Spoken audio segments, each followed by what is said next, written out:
우선 이재명 대통령이 이 일하던 노동자가 잇따라 숨진 SPC 공장을 찾았습니다.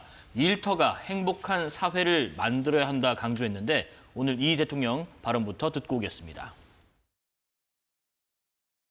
저도 아시겠지만 노동자 출신이고 또 산업재해 피해자이기도 한데 그로부터 수십 년 세월이 지났음에도 여전히 노동 현장에서 죽어가는 노동자들이 너무 많습니다. 왜 똑같은 일이 벌어질까? 예방을 위한 비용과 사고가 났을 때의 대가가 균형에 맞지 않기 때문이겠죠. 돈 때문에 또는 비용 때문에 안전과 생명을 희생하는 것이라면 그건 정말로 바꿔야 합니다. 죽지 않는 사회, 또 일터가 행복한 사회, 안전한 사회 우리가 꼭 만들어야 되겠습니다. 우리가 오랜 노력 끝에 중대재해처벌법도 만들어졌는데 그런데 아직도 왜 이렇게 안전사고가 계속 일어나는 건지 이게 처벌이 약해서일지 아니면 사각지대가 있는 건지 아니면 또 다른 이유가 있는 건지 두 변호사분께 먼저 좀 여쭤보겠습니다. 조기현 변호사님. 이재명 대통령도 지적한 것처럼 인식의 문제라는 게 좀 인식의 문제요? 깔려 있는 것 같습니다. 이 산업 현장에서의 안전 문제를 비용으로 생각하는 게 있겠죠.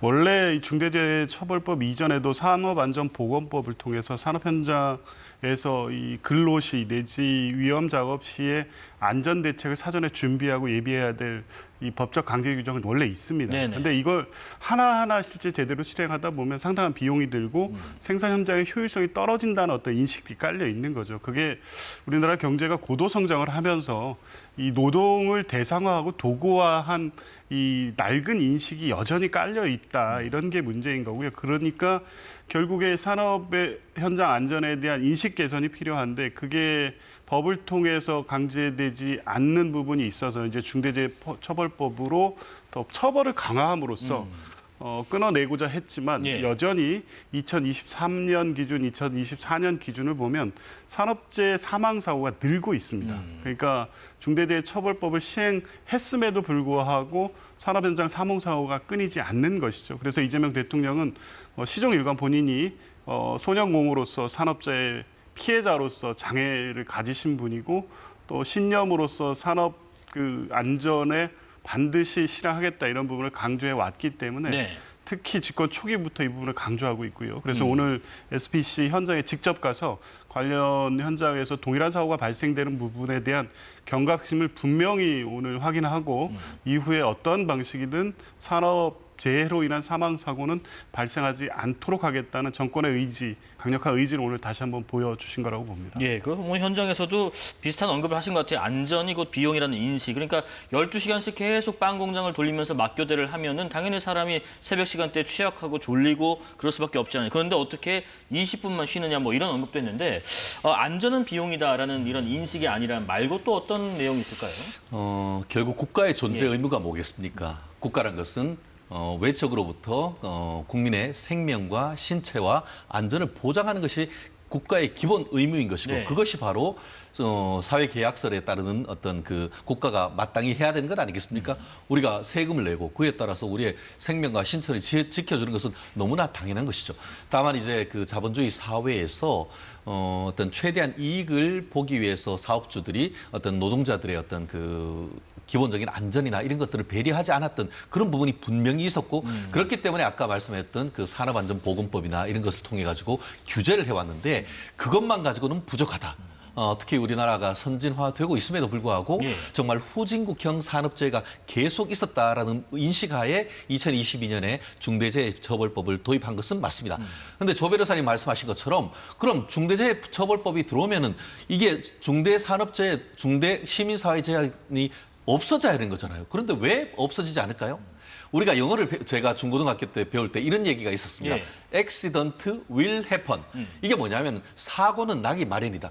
아무리 사람이 열심히 어떻게 보면 준비를 하고 주의무를 다한다 하더라도 어쩔 수 없는 사고가 있을 수 있는 것인데 그럼에도 불구하고 어떤 고의나 과실에 의한 책임이 아니고 결과가 나타났다라고 해서 결과 책임을 지는 것이 합당한지에 대해서는 상당히 의문이다라는 얘기가 사실 있어 왔고 실제 그런 부분이 있다 보니까 이미 그 중대재해처벌법이 시행된 지 지금 한 3년 정도 됨에도 불구하고 구체적으로 아주 엄한 처벌이 되는 케이스는 상당히 나오지 않거든요.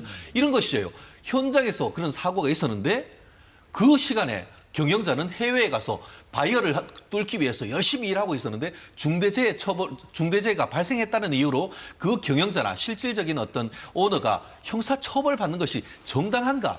이 부분에 대해서는 논의가 있다 보니까 그래서 최근에 그 법원 같은 경우에는 이 법이 본인의 그 책임을 넘어가서 어떻게 보면 결과 책임을 지우는 것이 아닌가 하는 것으로 해서 네. 헌법재판소에 위헌법률 심판 재청 신청까지 했던 사건이 있는 것 같습니다. 그러다 보니까 무작정 이 사안에 대해서 그 엄벌주의로 가는 것이 맞는지 말씀드린 것처럼 엄벌로 가면은 그 사건이 없어져야 되는데 그렇지 않은 상태에서 네. 결국 나라가 해야 될 의무의 수준과 어떤 그 경영자의 어떤 그 책임 수준의 사이를 어느 정도로 할지 이 부분에 대해서는 앞으로도 쉽지 않은 논쟁이 계속될 것으로 저는 예측을 합니다. 그리고 이재명 대통령이 어제는요, 이 산업 현장에서 촬영된 동영상 하나를 직접 언급을 하면서 포스팅을 하면서 엄정 대응을 촉구했는데요. 이게 지난 2월에 전남 나주의 한 공장에서 찍힌 동영상이었다고 해요. 관련 영상 잠깐 보겠습니다. 사문에서 잡아주셔야 돼. 마음에 너무 다쳤어요. 여기 스트레스 많이 받았어요. 아주 충격적인 장면이었습니다. 차별과 폭력은 매우 중대한 범죄지요. 그리고 인권을 침해하는 용서할 수 없는 행위이기도 합니다. 관과 민간을 불문하고 이루어지는 이런 폭력 행위, 인권 침해 행위에 대해서 다시는 그런 행위들이 벌어지지 않도록 철저하게 대응해야 되겠습니다.